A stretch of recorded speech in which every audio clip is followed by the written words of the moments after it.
Kami dari kelompok 1. Di sini kami akan menjelaskan materi terkait stack and queue. Sebelumnya, perkenalkan, nama saya Ari Liliana Ardana. Nama saya Arsyad Muhammad. Nama saya Fadil Muhammad. Nama saya Muhammad Ali Syihab. Baiklah, berikut adalah penjelasan materi dari kami semua. Assalamualaikum warahmatullahi wabarakatuh. Perkenalkan, nama saya Arin Lioyalen Ardana dari kelas 03 TPLP 022. Di sini saya akan menjelaskan bagian single stack pada materi stack and queue. Langsung ke pengertiannya, yaitu single stack adalah struktur data berbentuk tumpukan tunggal yang bekerja dengan prinsip LIFO atau last in first out. Artinya data yang terakhir dimasukkan akan dikeluarkan terlebih dahulu. Dalam single stack hanya ada satu tempat penyimpanan atau satu tumpukan, dan semua proses penambahan dan penghapusan data dilakukan dari satu sisi saja, yaitu bagian atas. Cara kerja single stack sendiri kita bisa analogikan seperti, bayangkan kita menumpuk sebuah piring di dapur.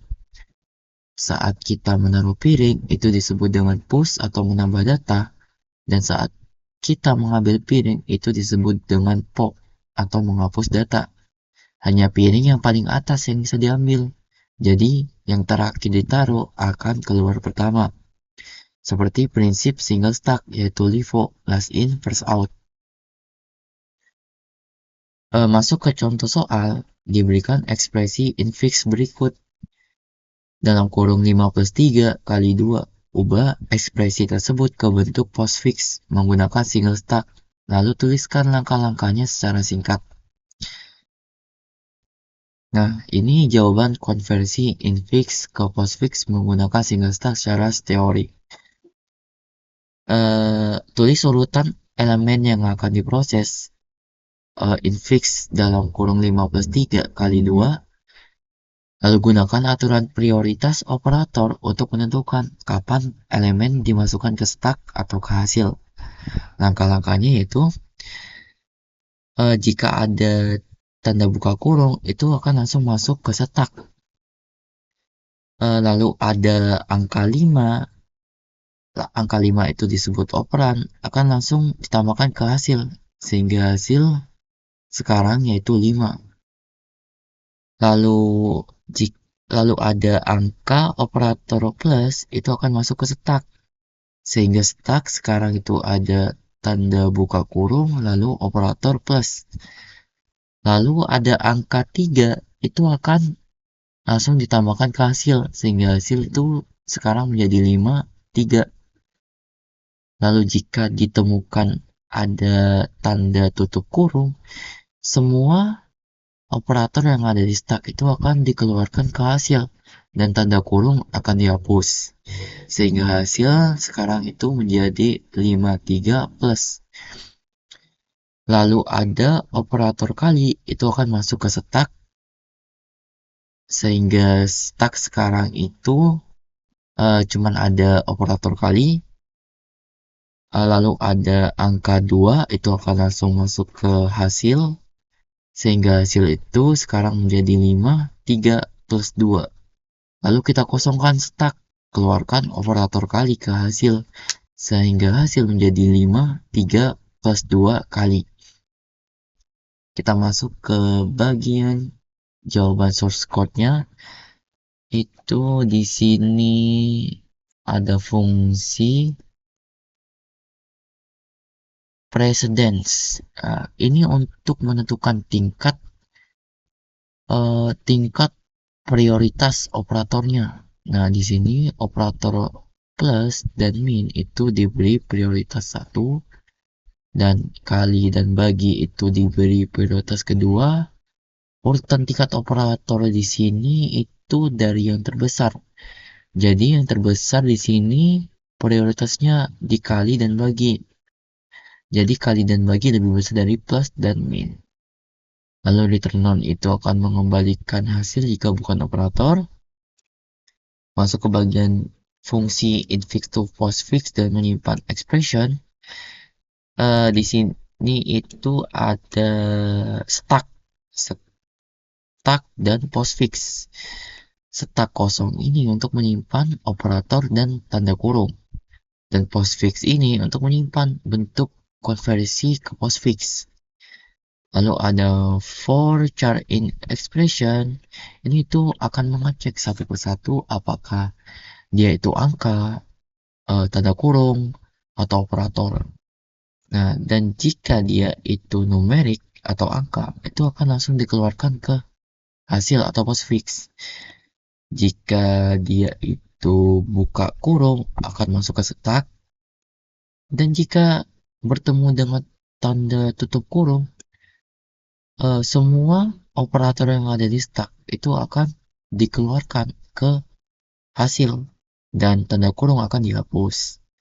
Lalu masuk ke sini, bagian sini itu merupakan bagian operator, di mana ini akan membandingkan antara operator yang baru dibaca dengan operator yang sudah ada di puncak stack.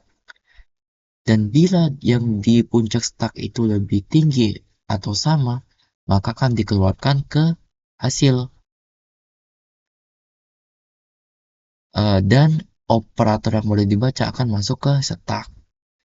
Nah, di bagian ini itu akan mengecek lagi di bagian stack apakah masih ada operator. Jika ada, maka masuk dipindahkan ke hasil. Lalu, ini penggunaannya. Nah, expression ini akan tulis infix-nya.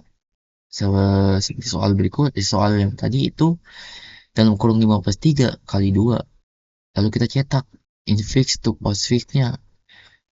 Lalu jika kita jalankan, nah outputnya akan keluar postfix petik 2 53 plus 2 kali. Sehingga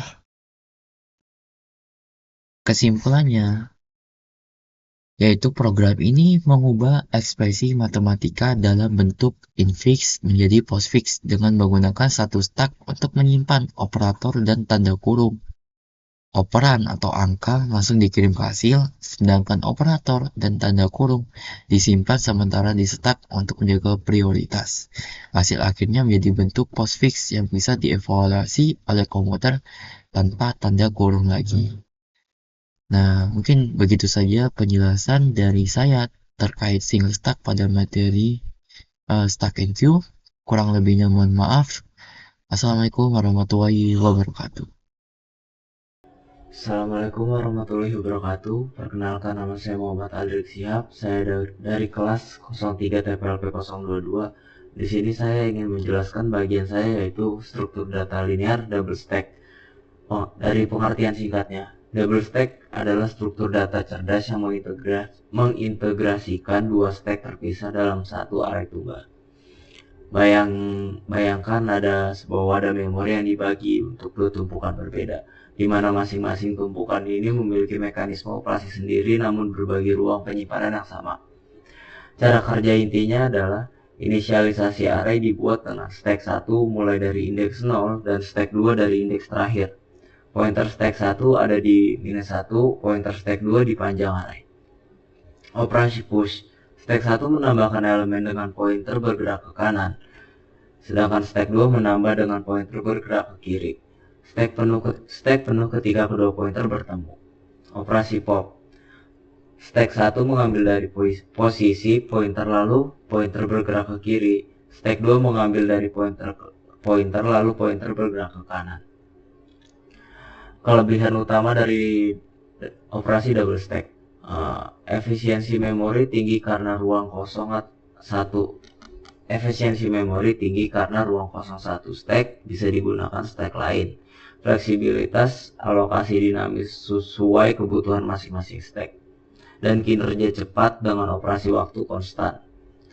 Kekurangan mendasarnya, kapasitas total terbatas oleh ukuran array.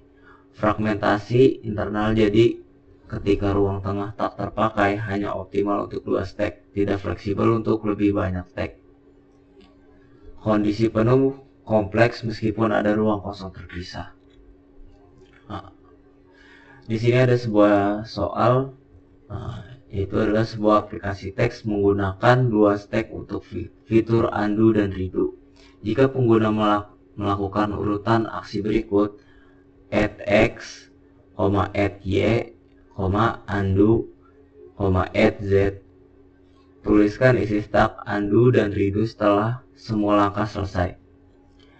Jawabannya adalah urutan aksi add x, selanjutnya add y, selanjutnya undo, selanjutnya add z.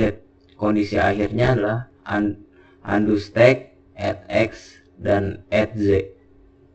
Redo stack isinya kosong. Penjelasan singkatnya, add x dan add y masing-masing masuk ke undo, sedangkan undo membatalkan add y dan memindahkannya ke redo. Add z, aksi baru setelah undo sehingga redo dikosongkan. Lalu add z masuk ke undo. Kesimpulannya, redo hanya berlaku jika tidak ada aksi baru setelah undo. Begitu ada aksi baru, semua riwayat di redo tidak lagi valid dan harus dihapus. Sebagai contohnya, di sini ada kode untuk program dari pertanyaan tersebut.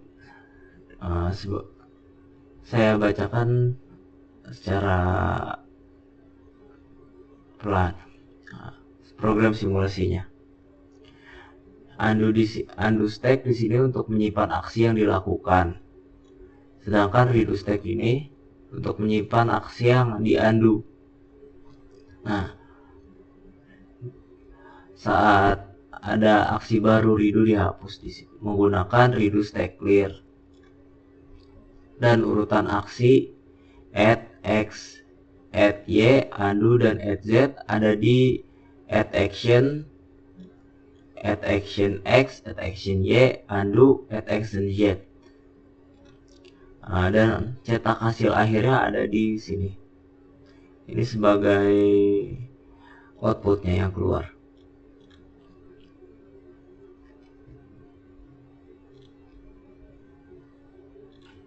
Sebagai kesimpulannya adalah double stack adalah struktur data yang mengimplementasikan dua stack dalam satu array, di mana stack 1 tumbuh dari indeks 0 ke kanan dan stack 2 dari indeks terakhir ke kiri.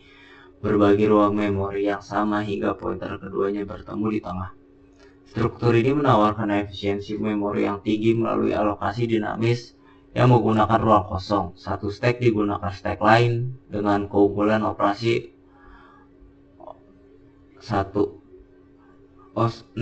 yang cepat dan implementasi yang sederhana. Meskipun memiliki keterbatasan kapasitas total tetap dan fragmentasi internal ketika ruang tengah tidak terpakai, dalam aplikasi praktis seperti sistem undo, redo, double stack terbukti optimal melalui simulasi di mana stack undo menyimpan add x dan add y, add z, dan stack redo dikosongkan setelah aksi baru menunjukkan efektivitasnya untuk menangani dua entitas terkait dengan pola penggunaan saling bergantian dan kebutuhan memori tidak seimbang.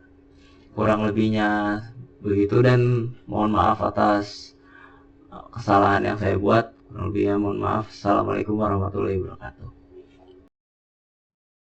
Oke, di sini saya Arsya Maulana ingin menjelaskan terkait materi struktur data linear bagian Q tentang linear Q. Jadi linear queue itu adalah struktur data antrian di mana elemen yang dimasukkan dari satu ujung yang disebut rear atau belakang dan dihapus dari ujung lainnya yang disebut front atau depan. Antrian ini mengikuti prinsip FIFO atau first in, first out. Elemen yang pertama kali masuk akan menjadi elemen yang pertama keluar. Nah, operasi utamanya itu ada NQ dan DQ. NQ itu menambah elemen ke bagian rear belakang antrian menggunakan fungsi append. Dan yang kedua itu DQ, menghapus elemen dari bagian front atau depan antrian menggunakan fungsi pop 0. Kelemahannya itu ketika elemen dihapus melalui operasi DQ, posisi di depan menjadi kosong dan tidak dapat digunakan kembali kecuali seluruh elemen digeser ke depan. Hal ini menyebabkan pemborosan ruang memori dan efisiensi menurun. Jadi solusinya itu geser elemen ke depan atau shifting setelah DQ. Elemen-elemen di belakang digeser maju satu posisi, dengan begitu ruang kosong selalu ada di belakang dan rear bisa lanjut menambah data baru. Nah, Selanjutnya ini ada contoh soal dan jawaban. Nah, di sini ada soal tentu ada sistem antrian di kasir minimarket dengan kapasitas maksimum 3 orang. Urutan orang yang masuk antrian adalah A, B, dan C. Setelah itu, orang yang pertama A selesai dilayani dan keluar dari antrian. Lalu datang orang baru D ingin masuk ke antrian. Nah, pertanyaannya itu, pertama, apa yang terjadi jika sistem menggunakan linear queue? Nah, jawabannya itu, jika sistem menggunakan linear queue, maka setelah orang pertama A keluar dari antrian, posisi front akan bergeser ke depan, tetapi rear tetap berada di ujung. Meskipun ada ruang kosong di depan, sistem tetap menganggap antrian penuh atau overflow, karena rear sudah mencapai batas maksimum kapasitas. Akibatnya, orang baru dia tidak dapat masuk antrian, kecuali dilakukannya shifting atau pergeseran elemen, seperti yang terjadi otomatis pada implementasi Python menggunakan list pop. Nah, di sini ada kodenya. Nah, kita menggunakan list pop ada itu di bagian DQ. Nah, di sini ada if not self queue print queue kosong. Yang kedua else keluar self queue pop titik 8 kosong. Nah, di sini simulasinya ada NQA, NQB, dan NQC. Lalu DQA, dan lalu masuk lagi NQD. Nah, di sini ada outputnya. A masuk ke antrian. A masuk ke dalam antrian. B masuk ke antrian A dan B. C masuk ke antrian A dan B dan C. Lalu A keluar dari antrian. A-nya keluar dari antrian, jadi sisa tinggal B dan C. Dan B masuk ke dalam antrian, yang itu menyisakan B dan C. Nah, pertanyaan kedua itu bagaimana cara circular queue bisa menyelesaikan masalah ini? Jawabannya itu circular queue dapat menyelesaikan masalah ini karena posisi rear akan kembali ke awal saat mencapai batas akhir antrian. Dengan cara ini, ruang kosong yang ditinggalkan oleh A dapat dipakai kembali untuk menampung D, sehingga tidak terjadi overflow dan antrian dapat berjalan secara efisien. Nah, kesimpulannya itu linear queue adalah struktur data antrian yang bekerja dengan prinsip FIFO atau first in first out, di mana elemen yang pertama masuk akan menjadi elemen pertama yang keluar. Meskipun konsepnya sederhana, linear queue memiliki kelemahan karena ketika elemen dihapus, ruang kosong di depan tidak dapat langsung digunakan tanpa melakukan proses shifting, sehingga efisiensinya menurun. Untuk mengatasi hal tersebut, serial queue hadir sebagai solusi dengan cara memutar posisi rear kembali ke awal antrian saat mencapai akhir. Dengan begitu, ruang kosong dapat digunakan kembali dan sistem antrian dapat berjalan lebih efisien. Dalam penerapan program, pemilihan jenis EQ itu yang tepat sangat penting agar penggunaan memori dan kinerja sistem menjadi lebih optimal.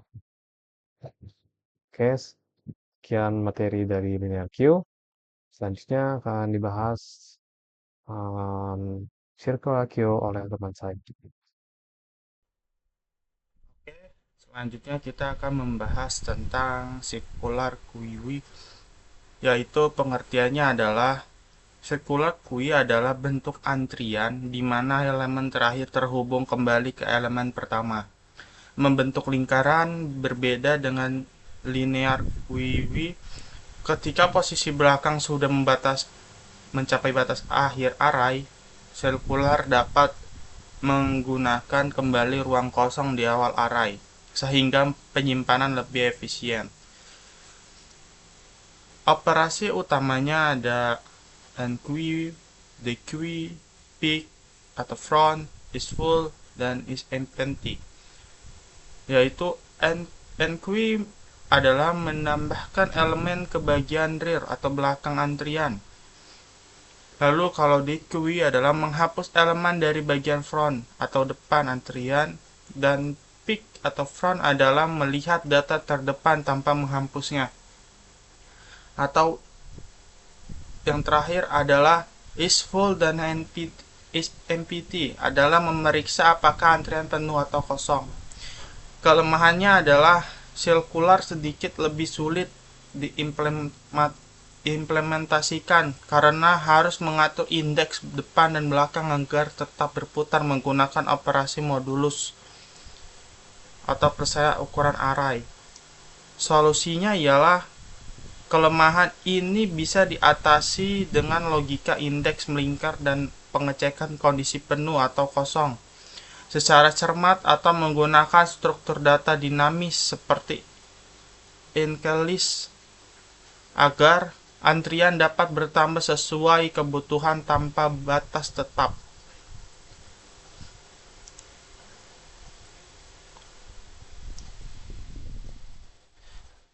Lalu selanjutnya ada soal dan jawaban. Ada sebuah kasus, sebuah circular queue kapasitas 4 berisi elemen K, L, M, N dengan front 0 dan rear 3. Jika dilakukan satu kali DQ lalu NQ, bagaimana isi queue dan posisi front serta rear? Lalu kita analisis kasusnya ini, yaitu diketahui kapasitas circular queue itu adalah 4. Isi awalnya K, L, M, N seperti yang ada di kasus, frontnya 0 menunjukkan ke elemen K, dan rearnya ada 3 menunjukkan ke elemen N. Langkah pertama yaitu DQ, operasi DQ menghapus elemen di posisi front yaitu K. Setelah dihapus, posisi front berpindah ke elemen berikutnya. Perubahannya elemen yang dihapus K, front bergeser ke front ditambah 1 persen 4 sama dengan dalam kurung 0 ditambah 1 tutup kurung persenan 4 sama dengan 1. Kui sekarang adalah LMN. Langkah yang kedua, NQ. Sekarang kita tambahkan elemen P ke dalam Q. Setelah operasi DQ, Q belum penuh jika kita bisa menambah data di posisi berikutnya setelah rear. Rear yang semula adalah 3. Posisi baru sama dengan rear ditambah 1 persenan 4 ditambah sama dengan 3 tambah 1 persenan 4 sama dengan 0. Perubahannya adalah masukkan Pi ke dalam 0. Q sekarang menjadi PLMN. Hasil akhirnya adalah isi Q PLMN front sama dengan 1 rear to 0. Bisa dilihat di sini di sisi kanan ada kode codingannya dan hasil outputnya.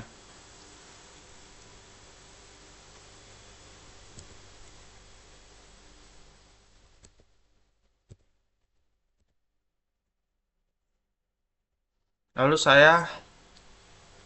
saya akan memberitahu codingannya di Python. Seperti ini kira-kira.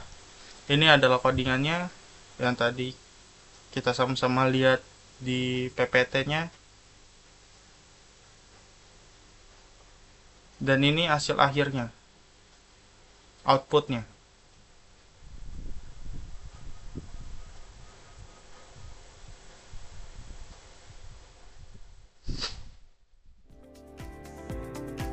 Oke, sekian dari saya. Assalamualaikum warahmatullahi wabarakatuh.